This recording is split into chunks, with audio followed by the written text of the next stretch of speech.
युद्ध सुरू आहे, युद्धाचा फटका भारताला सुद्धा बसेल असं सुद्धा शक्यता वर्तवली जाते. 60 रुपयांनी गॅस सुद्धा मागलाय. कसं पाहता काय आव्हान कराल लोकांना या संदर्भात? बघा, मी पहिल्यांदा आपल्या सगळ्यांना सांगतो आणि विशेषतः माध्यमांना सांगतो, लोकांमध्ये पॅनिक तयार करू नका.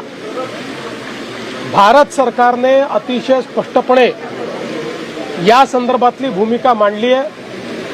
भारताच्या एनर्जी सिक्युरिटीच्या संदर्भात कशा प्रकारे मोदीजींनी पावलं उचलली आहेत ही आपल्यासमोर आलेली आहेत. 2-3 दिवस झाले काही माध्यमांनी चालवून दिलं, पेट्रोल डिझेलचा तुटवडा होणार, विनाकारण मोठ्या मोठ्या रांगा पेट्रोल पंपावर आपल्याला पाहायला मिळाल्या. भारत सरकारने सांगितलं अशी कुठलीही कमतरता होणार नाही. त्यामुळे युद्धजन्य परिस्थिती आहे.